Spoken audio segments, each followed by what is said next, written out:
Shalom, Brother Kashkwala coming back at you with another lesson, giving our glory, honor, and praises to Yahweh, Ba'ashem Yahushai, Ba'ashem Chakadash. Double honors to the apostles, the elders, the great millstone, the rule and teach well. Peace, love, salutation to the 1144 first fruit. All right, so this is pretty much going to be a lesson on the grim, dark horizon that America is approaching here in 2023.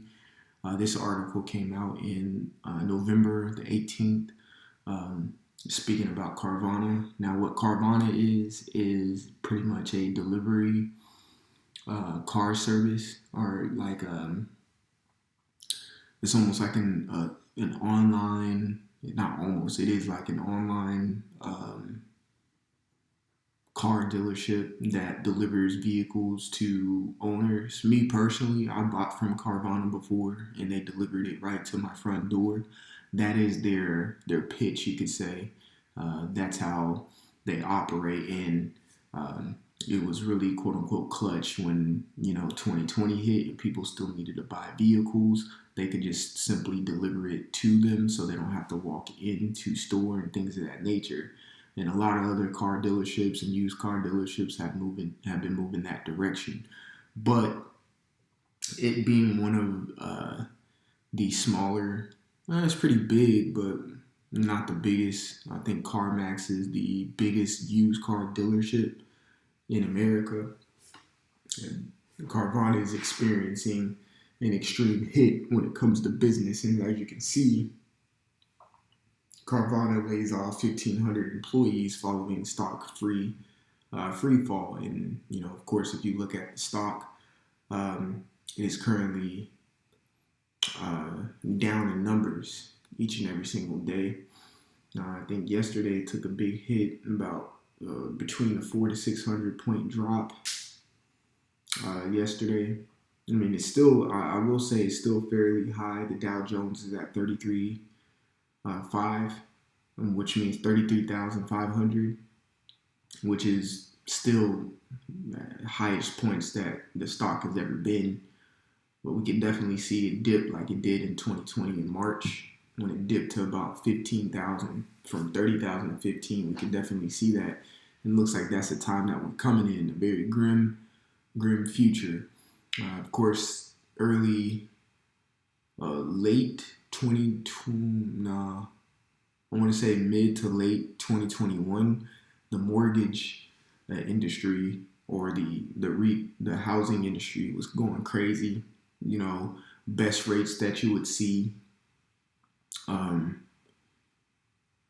would be, well, let me say this.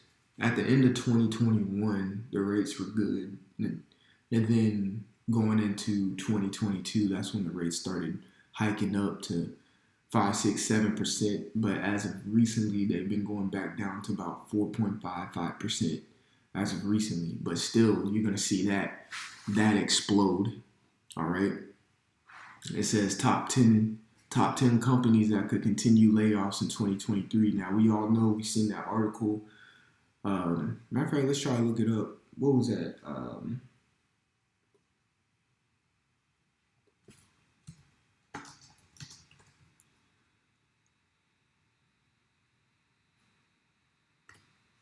There we go. Bank of America layoffs. They said about 175,000 jobs a month or something like that. Let me see. This came out 3 hours ago. So it says this is Yahoo. It says Bank of America layoffs not in the cards for Chief Brian whatever. He'll let natural attrition balance the books. So now they're coming back saying that, you can't take back what you said. It says Bank of America's headcount has bounced between 205 to 215,000 in the recent years as it hired thousands of people over the pandemic. We're up about 215,000, which that definitely, that percentage could probably do the same thing that Carvana is doing. The 1,500 employees is about 14% of Carvana's employees. We got DoorDash here. DoorDash lays off 1,250 employees to rein in operating expenses. And that goes to show you these 9 to 5s that you work, they don't really fucking care about you. They care about the business and keeping the business afloat. Says Uber CEO says won't cut jobs despite it's off. Despite mounting tech layoffs, because a lot of tech companies have been saying that they're gonna be laying off.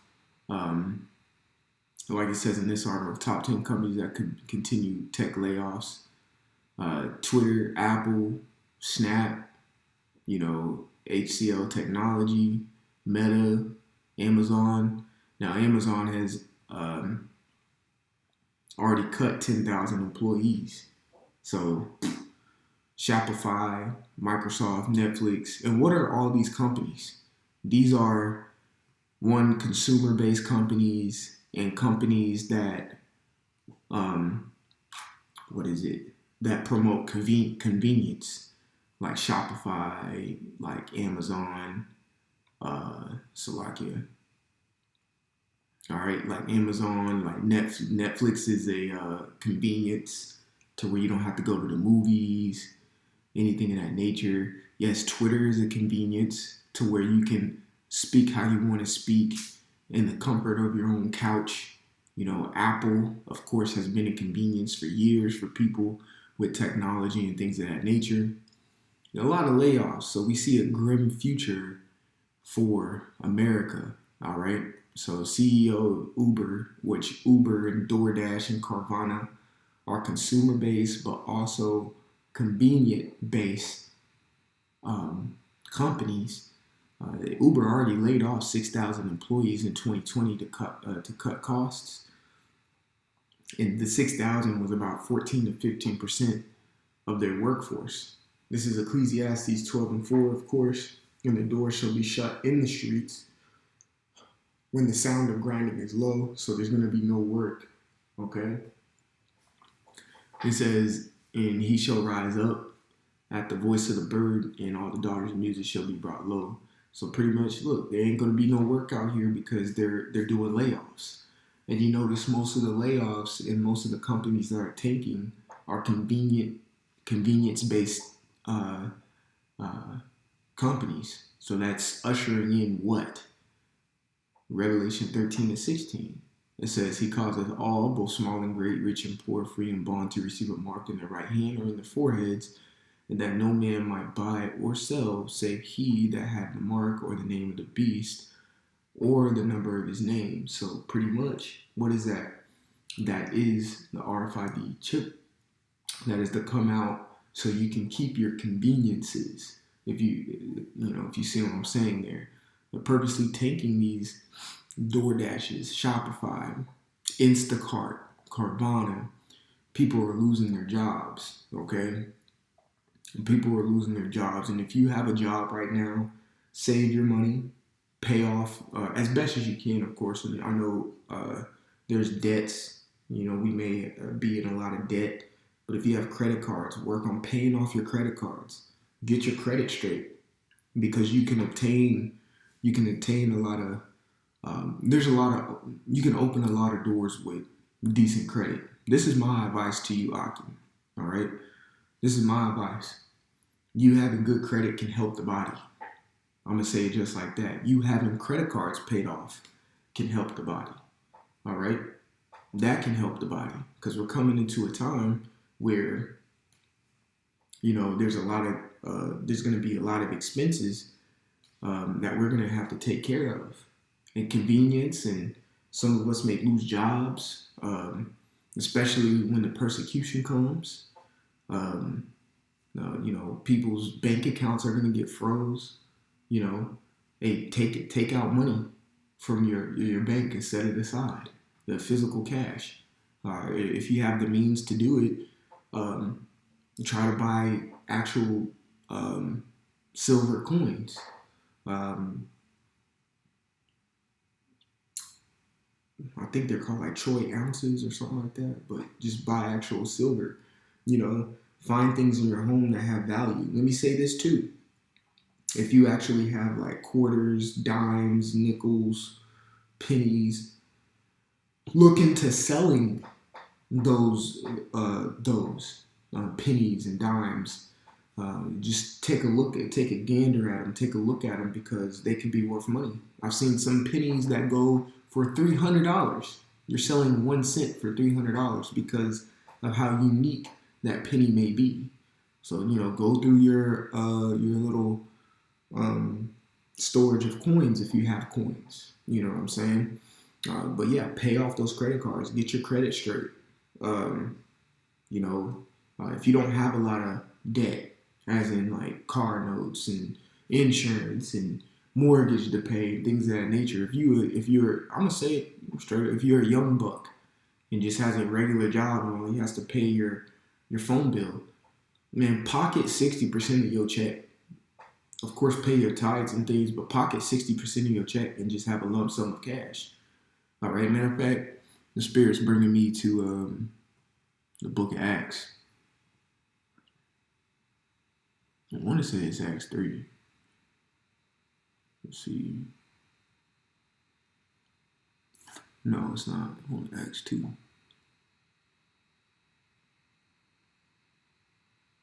Bear with me. I'll find it better in scripts. All right. Because we're coming into a time where we're going to need each other, and selfishness is going to have to be kicked out the window. You know what I'm saying? Bear with me. All right.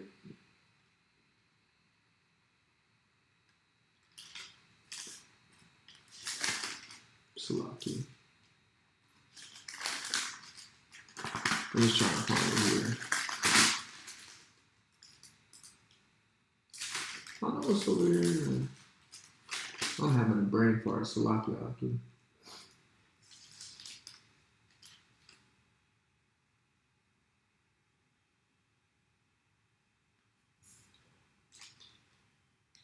Mm-hmm. It's all good. Yeah, but pretty much I'll just loosely paraphrase it, but pretty much I think it was Ananias and Priscilla, something like that, and they were all supposed to give their money, to the apostles so they can distribute it accordingly. You know what I'm saying? And we're coming into that time. So there's a lot of, I will say there may be a lot of us that don't have a lot of expenses and things of that nature to what is it, to keep up with. So save that money because hey, the body's gonna need that money coming up here soon. There's brothers with families, and the check that you get, you may have to give your entire check. Oh, Acts 5. Shoot, I'm tripping. All right, you're gonna have to give that entire check, to the body, because there's gonna be some men who's gonna be put out there. All right. This is Acts 5:1. It says, but a certain man named Ananias and Sapphira, that's what it was. His wife sold a possession and kept back part of the price. His wife also being privy to it and brought a certain part and laid it at the apostles' feet. But Peter said, Ananias, why hath Satan filled thy heart to lie to the Holy Spirit and to keep back the part of the price of the land? Or whiles it remained, it was not thine own, and after it was sold, it was not in thine own power. Why hast thou conceived this thing in thy heart? And thou hast not lied unto men, but unto the Most High. So we're coming to a time where brothers are going to need other brothers' income. I'm gonna say it just like that. Are you going to be the one to get offended and be like, well, I need this too, and not believe in the Spirit that it's going to disperse equally between one another? Hey, and I'll say this too: with giving your ends to the body, you could lose some things. Your car could get repossessed because you can't make the payment. Certain other things may be taken away, but at the end of the day, I guarantee you the Lord's going to keep a roof over your head, food in your stomach, and clothes on your back. You just gotta detach yourself from certain things that you may have acquired in the world. And yes, you may have acquired those things through hard, diligent work. You know, we're going to work, saving your money, and then having to give your money to the body, you know, because I'm going to keep it real, man. You know, we're kind of down and out. Sometimes you can't pay your 10th part of tithes. You know what I'm saying? But you can give what you can give according to the book of Tobit. I'll just read it real quick. You know, and bear with me, Akim. You know, I'm just going in the spirit right now. You know what I'm saying? But you could just sense these times. You could sense these times coming. You know what I'm saying? You could definitely sense these times coming. This is Tobit chapter 4 and 8. It says, "If thou have abundance, give alms accordingly. If thou have but a little, be not afraid to give according to that little." You know, in the little that you may have, the Lord may require you to give all of that little in the times that we're coming. You know, and you just have to have faith that it's going to be redistributed out to you, you know, effectively. And then you have to budget with the money that's redistributed. You might not get all of what you gave back. You know what I'm saying? You may not get all of what you gave back. But you have to have the faith that what was given back is sufficient enough for you to carry on. You see what I'm saying? You know, I'm speaking to myself. This is a mental thing that you have to, you know, you have to think about. You know, say you make every 2 weeks. I'm just putting a number out there. Say every 2 weeks you make $2,000, and you have to give to the body $1,500, and you keep for yourself $500. Think about that. Brothers having children, wives, you know, especially think about that if you're a single brother. You single, you may live on your own, or it may be you and your rib. You ain't got that type of expense of having 3 kids, 5 kids, 1 kid at that. Mortgage, things of that nature. You don't have any. Think about that. Think about what your check can do for the body.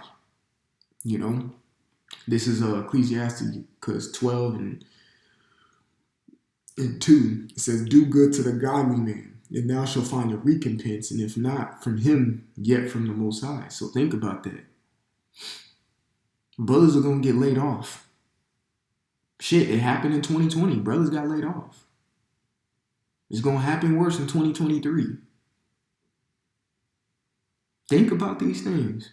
Pay off your credit cards. You fuck around, pay off your credit card. You could give a credit card to a brother. You may have a $1,000 credit card, and you could give it to a brother for him to sustain the next month because he has 3 kids and a wife. You see what I'm saying? You got to think about these things. We're coming down that pipeline. We're coming down to Acts, the 5th chapter, the 4th and 5th chapter, to where we're probably going to have to give everything to the body so we can stay afloat and we got to work as a team. These are things that are going to be required coming up here soon. You know, now I'm going to get this last script just to drive in the point, you know, ingrain it in the mind, my mind, in exhortation for you brothers' minds. Philippians 2. If there be any consolation in Hamashiach, if any comfort of love, if any fellowship of the Spirit, if any bowels in mercies, fulfill ye my joy, that ye be like-minded, having the same love, according being of one accord, of one mind. So we have to be in cahoots with one another. You see what I'm saying? Verse 3 says, "Let nothing be done through strife or vainglory." So when it's time to give, when it is time to give, you better not have some malicious attitude or malicious intent behind you giving that, or giving with grievousness. Give with faith. It says, "Let nothing be done through strife, contention, or vainglory," which vainglory means empty pride. It says, "But in lowliness of mind, let each esteem other better than themselves." So that means you're putting your brothers first, above your wants and needs. And that goes back to Ecclesiasticus. If you give to the godly man, you shall find a recompense, and not from him, from the Most High. The Lord's going to bless a lot of men for giving everything they have to the body so the body can stay afloat. Next thing you know, brothers are going to start getting spiritual powers for their sacrifices that they're making for the body. Verse 4 says, look not every man on his own things, but every man also on the things of others. And that goes into saying, it says, look not every man on his own things. All right. So it's not sitting here saying, forget whatever you got going on. It's still telling you, look on your things, take care of your shit. So you can be a support or a crutch to the next man next to you. So, with all these layoffs and stuff coming, our jobs are in jeopardy. Ain't nothing fucking, no one has a secure job in America. I don't care what nobody's saying. No one has a secure job. They'll cut your ass. Look what Elon Musk did. He cut CEOs and chief executives. Your job is never safe. Save your money, pay your credit cards off, build your credit. If you don't have a lot of bills, pocket your money. So when times of Acts 4 and 5 come rolling around, you have a sufficient amount to give to the body so we can stay afloat. Lord willing, this kind of went a different direction, but that's how the Spirit does it. But Lord willing, this was edifying and exhorting. I want to give all glory, honor, and praises to Yahweh Bashim, Yahweh Shai. Bashim Chakadash, double honors to the apostles and the elders, great millstone, rule and teach well. Peace, love, salutation to the elect 144 first fruit, Brother Kashaquan, to the next time. And like always, repent, for Yahweh Shai is coming back sooner than what me and you believed. Shalom.